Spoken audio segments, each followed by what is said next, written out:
Olá, nós daremos continuidade ao curso do Panorama Bíblico. Nós chegamos ao Novo Testamento. Hoje nós veremos especificamente o Evangelho de Jesus segundo escreveu Lucas. Nós tivemos uma boa caminhada aí, um pouquinho mais de um ano, né? E nesse ano nós vimos uma introdução ao estudo do Novo Testamento. Nós tivemos aí uma belíssima apresentação, né? Belíssimas apresentações do Evangelho de Mateus e do Evangelho de Marcos, e hoje nós estudaremos o Evangelho de Lucas. Nós não temos pretensão alguma de esgotar toda a teologia do livro, né? Sabemos que há uma densidade. O nosso papel aqui, o nosso interesse, o meu interesse aqui é descortinar o livro, né? Mostrar algumas peculiaridades do Evangelho, mostrar o porquê que o Lucas escreve esse evangelho. Então, eu peço que você fique com a gente, mantenha seus olhos fitos, seus ouvidos atentos, porque tenho certeza que vai ser de grande valia, tá bom? Eu convido você a abrir sua Bíblia no primeiro capítulo do Evangelho de Jesus, segundo escreveu Lucas, os 4 primeiros versos. Leremos o prefácio desse livro, nada melhor do que ler um prefácio de um livro, né? Antes de ler a obra, antes de analisar a obra. E os 4 primeiros versos dizem assim, leio na versão Almeida século 21. Visto que muitos têm empreendido uma narração coordenada dos fatos que se realizaram entre nós, transmitidos pelos que desde o princípio foram suas testemunhas oculares e ministro da palavra, pareceu adequado também a mim, excelentíssimo Teófilo, depois de investigar tudo cuidadosamente desde o começo, escrever-te uma narrativa em ordem, para que tenha certeza da verdade das coisas em que fostes instruído. O nosso objetivo aqui é compreender como que o Evangelho de Lucas foi escrito e o motivo de suas peculiaridades. É nos sensibilizar-nos ao amor de Deus que alcança todas as pessoas, independente da situação em que elas se encontram. Nós vemos essa faceta em todo o Evangelho de Lucas e nós veremos um pouquinho mais a seguir. E nós devemos também ampliar a ação pessoal e comunitária de proclamar o Evangelho a grupos desprezados ao seu redor, ao nosso redor. Esse também é uma das características do Evangelho de Lucas. Mas algo interessante aqui, ainda nesse prefácio que nós lemos, esses 4 primeiros versos, nós vemos referência a Teófilo, não é? Há um consenso entre alguns estudiosos que Lucas e Atos dos Apóstolos foram escritos pela mesma pessoa. Então, o autor do Evangelho de Lucas é o mesmo autor do do livro de Atos. Há uma continuidade aí. Nós lemos os 4 primeiros versos do Evangelho de Lucas e os 3 primeiros versos do livro de Atos nos dizem assim: fiz o primeiro relato, ó Teófilo, ou seja, está mencionando um texto anterior, acerca de tudo que Jesus começou a fazer e a ensinar, até o dia em que foi elevado ao céu, após ter dado orientações pelo Espírito Santo aos apóstolos que escolheram. Verso 3. Depois de ter sofrido, apresentou-se vivo também a eles, com muitas provas incontestáveis, aparecendo-lhes por 40 dias e falando as coisas referentes ao reino de Deus. O Evangelho de Lucas faz referência também a Teófilo, né? Essa pessoa Teófilo. Nós temos também relatos desses 40 dias, então nós podemos ver que há uma continuidade entre esses 2 livros. Nós veremos isso melhor quando estudarmos o livro de Atos. Mas a referência a Teófilo, e no Evangelho de Lucas, ele chama de excelentíssimo Teófilo, porque provavelmente Teófilo era alguém da elite, não é? Teófilo era alguém que era bem instruído, era uma pessoa da aristocracia daquele tempo.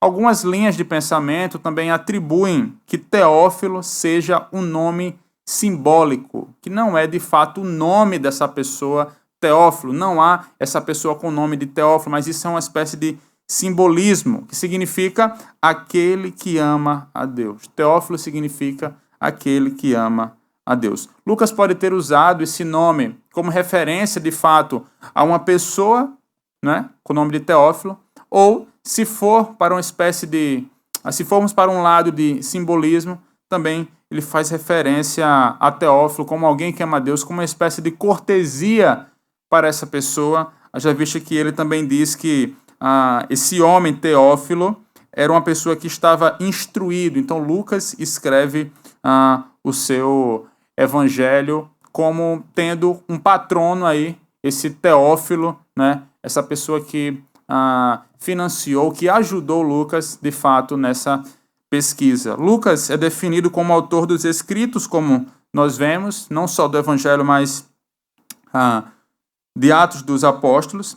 Aparentemente é o único gentil a escrever qualquer parte do Novo Testamento, e há de fato aqui em todo o Novo Testamento relatos a Lucas. Paulo faz relato a Lucas, né? Ele é o médico amado, ele é o companheiro fiel e um dos cooperadores citados por Paulo lá na carta a Filemon. E Lucas aqui nós veremos um pouco a seguir que ele é um médico, mas ele escreve o seu evangelho como uma espécie de historiador, cuidando em apresentar os dados com certa ordem e riqueza de detalhes. Eu queria, desde já, puxar um ponto aqui nessa parte, que é muito interessante, meus irmãos, nós entendermos como que Deus conduz o processo, né, das coisas. Há dois estilos de escritas diferentes, ou duas formas de escritas diferentes. Por exemplo, se nós pegarmos Apocalipse, o livro de Apocalipse, o último livro da nossa Bíblia, e nós pegarmos o Evangelho de Lucas, nós veremos que eles foram escritos de forma diferente. Sim, escritos com pena e papel, enfim, mas a forma que levou esses autores a escrever se deram de forma diferente. Por exemplo, Lucas é uma espécie de historiador.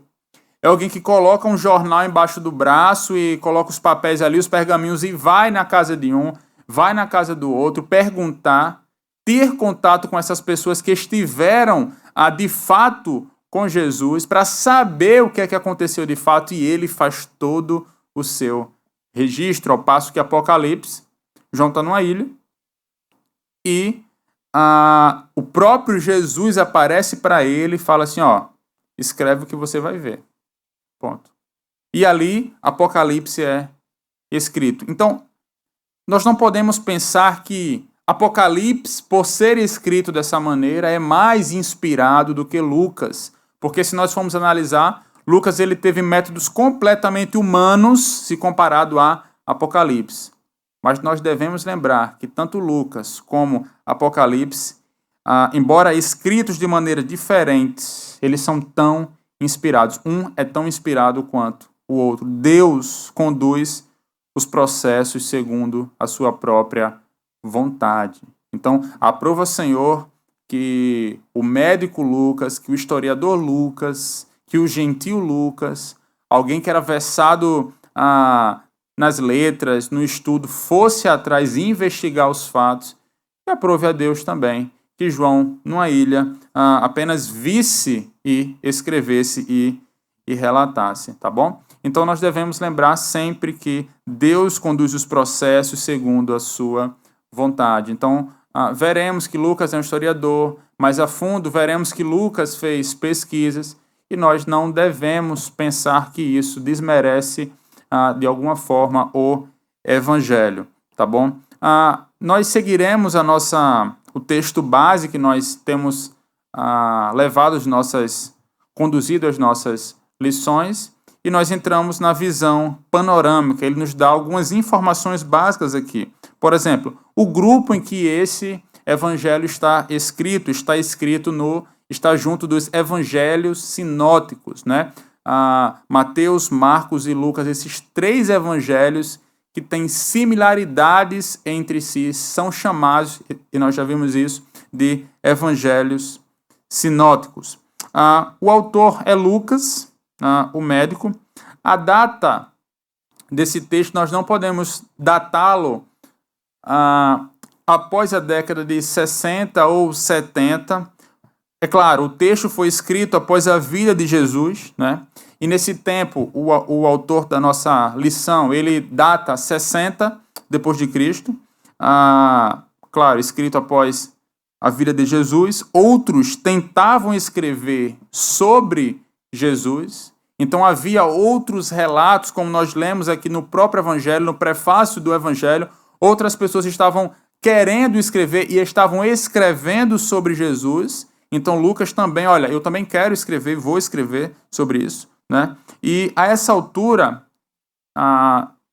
no ano 60 depois de Cristo, Lucas já havia se convertido mais ou menos, segundo os estudiosos aí, 10 anos. Ele já tinha viajado pela Palestina, onde ele podia ter se encontrado com muitos daqueles que estiveram com Jesus, que haviam conhecido Jesus em pessoa. Então, nós podemos datar o Evangelho entre a década de 60 e a década de 70. O alvo desse Evangelho são os gentios gregos. Lucas não escreve aos judeus. E nós vemos relatos, essas facetas, durante todo o seu Evangelho.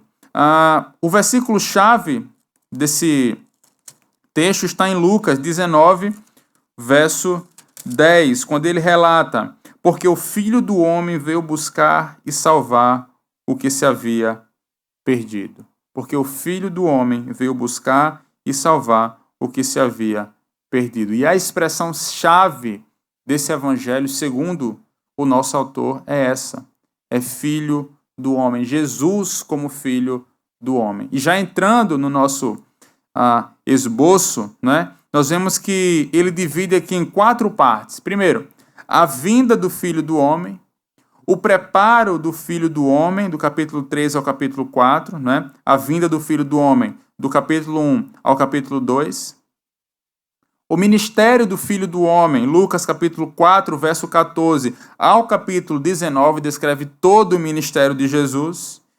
E Lucas 19 até o capítulo 24, onde se encerra, mostra o triunfo do Filho do Homem. Nós vemos aqui um relato da vida de Jesus, do nascimento de Jesus até a sua ascensão. Então Lucas, ele mostra Deus agindo na história por meio do Filho do Homem de maneira criteriosa, desde o anúncio do seu nascimento, do nascimento de Cristo até a sua ascensão. Cada evangelho tem a sua característica, e quando nós estudamos o evangelho de Lucas, nós queremos saber quais são, de fato, as características distintivas desse evangelho. Lucas, ele era um pesquisador, como já falei, e ele tinha intensa preocupação nos detalhes. Particularmente é um dos evangelhos que eu mais gosto, né? É um dos evangelhos que eu mais gosto, justamente por ser tão especial, por ter tantos detalhes, por descrever tantas pessoas. Para mim, ele é bem atrativo nesse sentido. Então, vejamos algumas facetas, algumas características distintivas do Evangelho de Lucas. Primeiro, nós vemos no relato do nascimento de Jesus. Nós encontramos, se nós pegarmos os evangelhos sinóticos, Mateus, Marcos e Lucas, nós encontramos 541 versículos exclusivos no Evangelho de Lucas. 541 versículos que não estão no relato de Mateus, nem no relato de Marcos. Por quê? Isso provavelmente porque Lucas entrevistou algum parente de Jesus, quiçá a própria Maria, ou algum familiar distante, não é? Por exemplo, ele dá alguns detalhes acerca de Maria, que só o evangelho dele traz, não é? E só Lucas vai registrar a anunciação a Zacarias e a Maria, os cânticos de Maria, o cântico de Zacarias. Só ele vai relatar o nascimento de João Batista, a visita dos pastores quando Cristo nasceu, a circuncisão de Jesus e a apresentação dele lá no templo, e um fato da vida da infância de Jesus, que é quando Jesus está diante dos doutores da lei. Só Lucas tem esses relatos, e nós devemos sim lembrar que ele foi um pesquisador e que ele foi atrás dessas pessoas que estiveram com Jesus, e essas pessoas contaram para ele tudo o que havia acontecido, e ele faz todo o seu relato esse que é riquíssimo, e que, como nós vimos, tem 541, é muita coisa, 541 versículos que não estão relatados em nenhum outro evangelho. Ele provavelmente entrevistou algumas pessoas que tiveram contato com Jesus desde a sua infância até a sua ascensão. Uma outra característica do evangelho de Lucas, e que ele cita e ele mostra, de fato, um grande interesse no ensino da oração. Provavelmente Lucas aqui ele encontrou-se com Pedro e com João. Tiago provavelmente já havia morrido nesse tempo. E quando nós pensamos nesse interesse de Lucas pelo ensino da oração, na pesquisa dele, no contato dele com Pedro, com João, com os apóstolos, alguns discípulos de Jesus, nós lembramos que a vida de Jesus, e nós vimos isso claramente no Evangelho de Lucas, era uma vida de oração. Quando os discípulos vão abordar Jesus, abordam Jesus, não pedem a Jesus para que, mestre, ensina-nos a curar, ensina-nos a fazer milagres, mas o que é que eles falam? Senhor, ensina-nos a orar. Eles viam em Jesus uma vida de oração. Então, eles sabiam, poxa, Jesus faz isso porque ele é uma pessoa que ora. Jesus, ele desde a eternidade estava em comunhão com o Pai, e em sua vida terrena, por meio da oração, ele continua em comunhão com o seu Pai, não é? Investindo em uma vida de oração, e isso para nós, meus irmãos, é um exemplo, né? Claro, Jesus é um exemplo para nós em tudo. Ele é o varão perfeito, mas também em sua vida de oração. Jesus, embora sendo Deus, ele investia uma vida de oração. Lucas, ele relata várias orações de Jesus, há relatos no capítulo 3, capítulo 5, 6, 9, 10, 11, em outras partes também do seu evangelho. Ele mostra alguns ensinos de Jesus sobre a oração, e só ele vai registrar uma oração em favor de Pedro, do discípulo Pedro, no capítulo 22, versos 31 e 32. Simão, Simão, Satanás vos pediu para peneirá-los como trigo. E Lucas escreve, mas eu roguei por ti, palavra de Jesus, mas eu roguei por ti para que a tua fé não esmoreça, e quando te converteres, fortalece teus irmãos. Então, Lucas relata, isso aqui provavelmente teve contato com Pedro, e Pedro o relata para ele essas coisas. Então, há um grande interesse do evangelista no ensino da oração. Uma outra característica distintiva desse evangelho é a presença das mulheres. As mulheres, na época de Jesus, nós sabemos, era considerada propriedade tanto pelos judeus e tanto pelos gentios. Portanto, eram pessoas que estavam desprezadas pelos homens. E Lucas, durante todo o seu evangelho, vai mostrar a importância da mulher. No evangelho, algumas mulheres figuram de maneira destacada. Por exemplo, a própria Maria, a mãe de Jesus, a viúva de Naim, uma mulher pecadora em Lucas capítulo 7, que Jesus faz um contraste entre o fariseu Simão e a mulher pecadora que unge os pés de Jesus, né? Então nós vemos a figura, um destaque demasiado das mulheres, mais do que os outros evangelhos. Uma outra marca distintiva diz respeito aos milagres. No Evangelho nós encontramos 4 milagres que são registrados apenas por Lucas. A ressurreição do filho da viúva, a mulher com espírito de enfermidade, não é? em Lucas 13, o homem hidrópico, não é? com seus braços e suas pernas inchadas, e os 10 leprosos. Lucas, como nós vimos, ele era médico. Há também um interesse durante todo o seu evangelho, o interesse na terapia, um interesse terapêutico e medicinal. Durante todo o evangelho, nós vemos também características de alguém que tinha o estudo, o conhecimento da medicina e pôde ali fazer algum relato, pôde fazer alguma observação. Por exemplo, a citação de um provérbio, incluindo o trabalho de um médico, né? Quando ele cita no capítulo 4, médico, cura a ti mesmo. Era um provérbio da época que Lucas capta essa expressão. Em Lucas 4 também ele faz referência, ora, a sogra de Simão achava-se enferma com febre muito alta.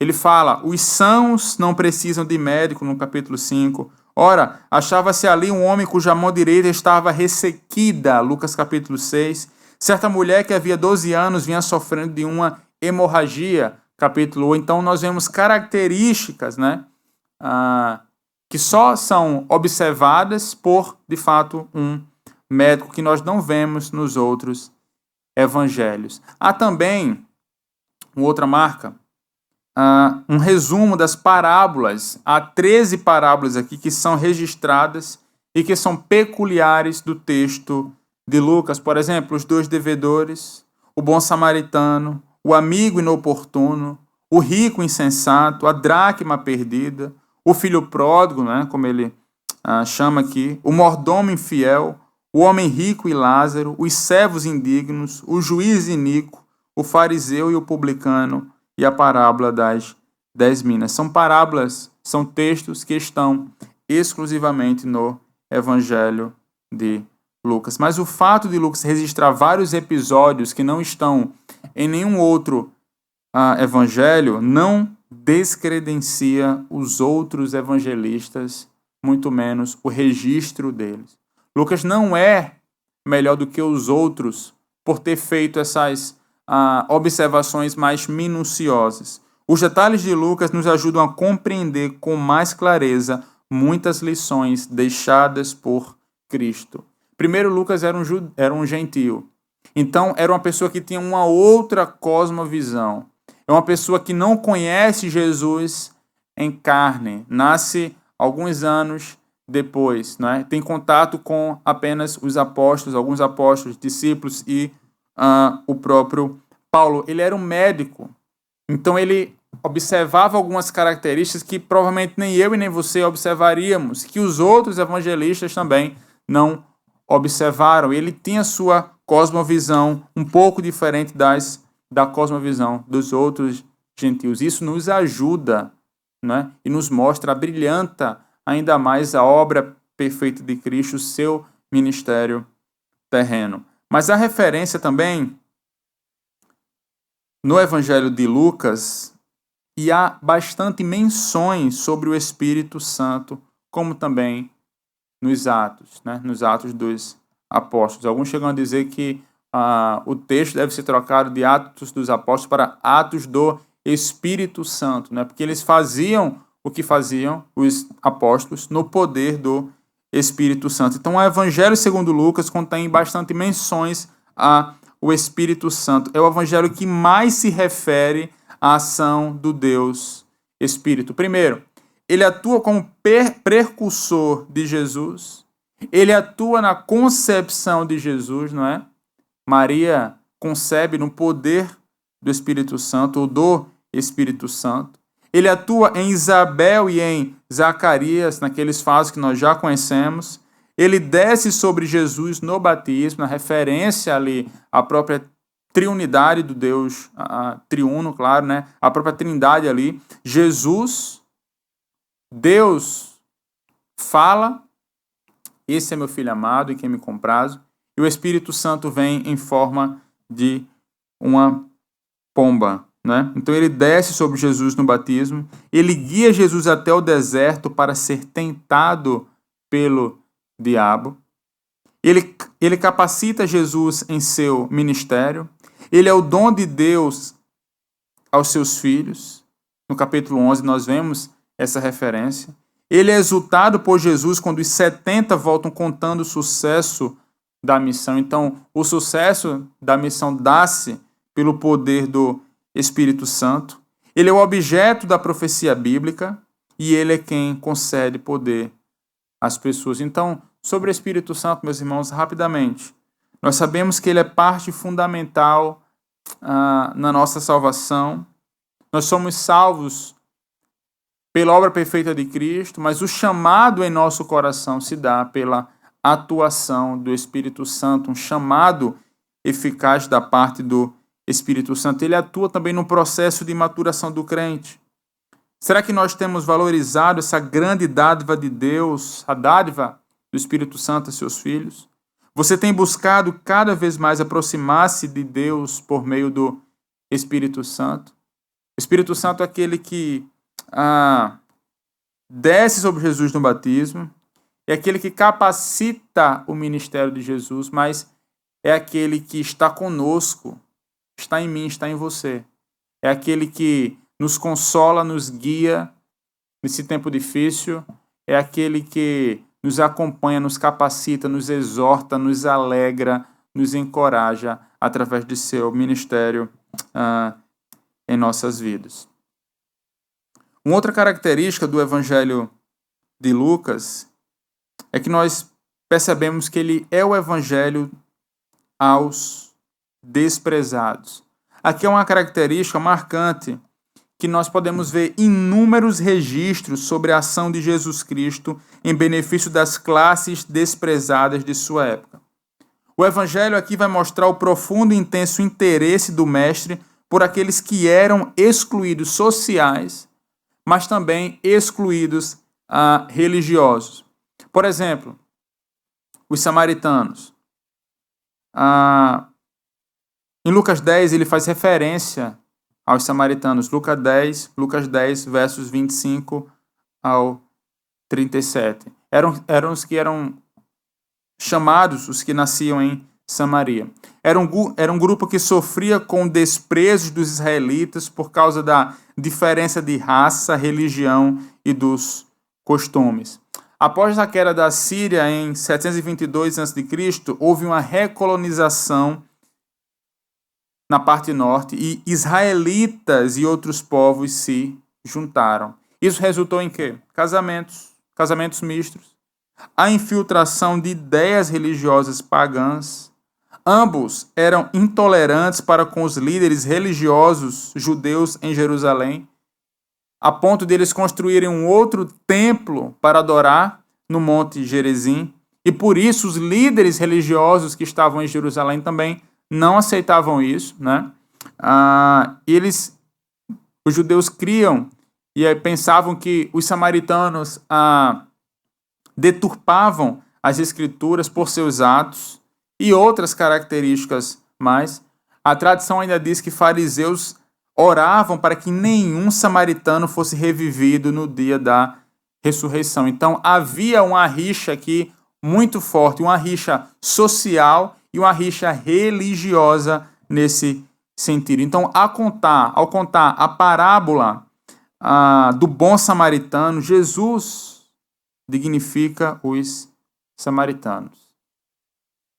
Ele ensina que ajudar alguém necessitado era amar ao próximo e na parábola esse amor é demonstrado na ajuda prestada pelo samaritano e não pelo sacerdote, muito menos pelo levita, que representa o israelita.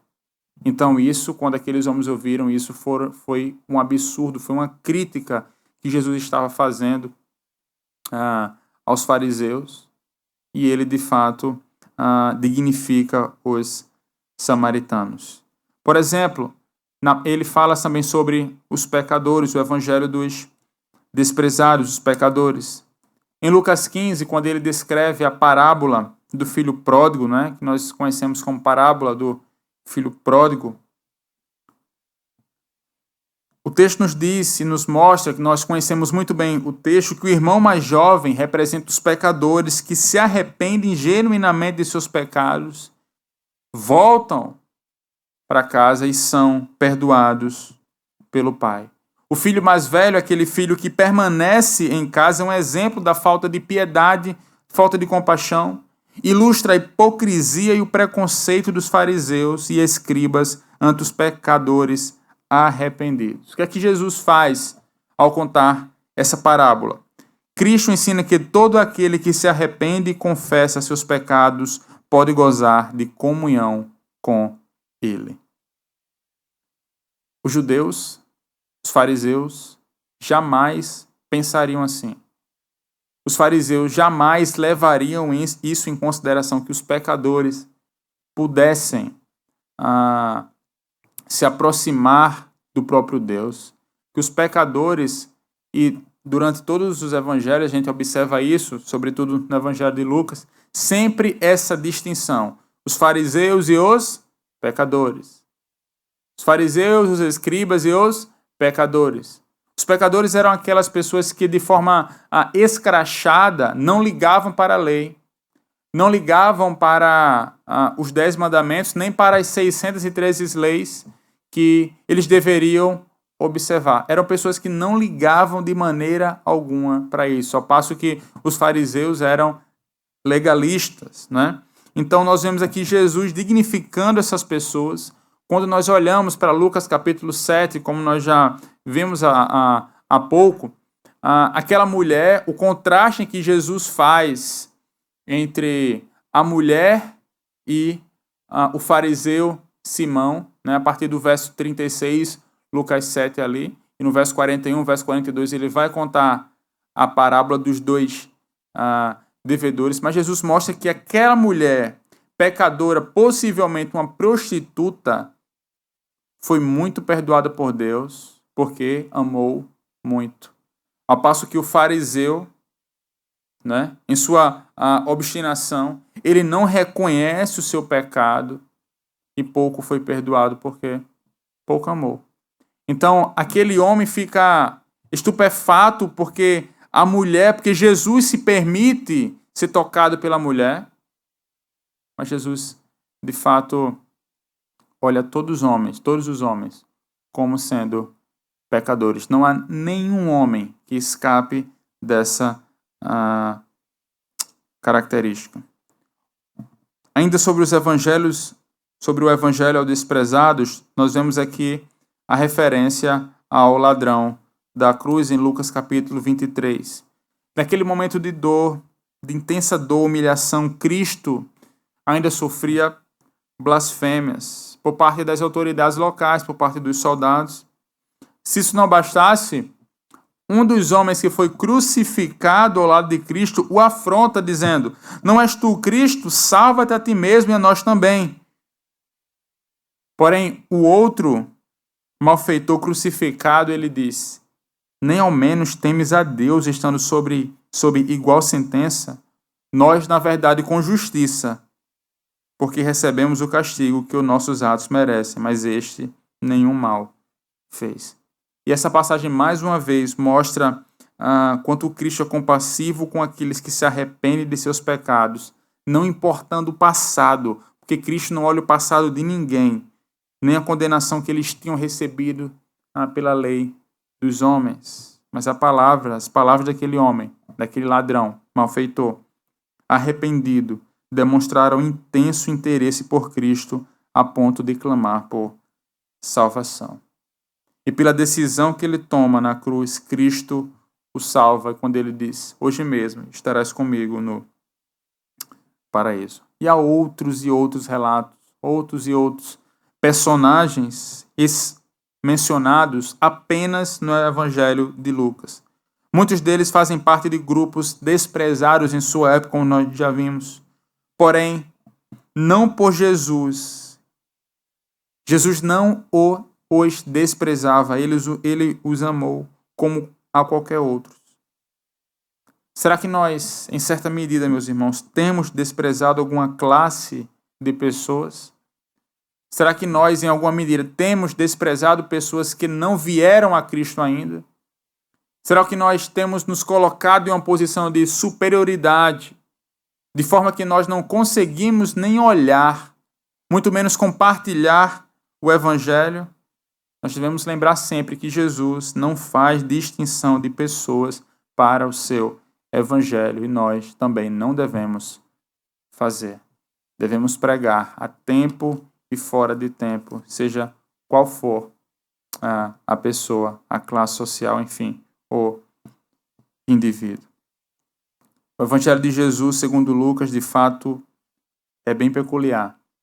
Alguns personagens omitidos pelos demais evangelistas, nós já falamos há pouco. A cosmovisão de Lucas ajuda para que isso aconteça.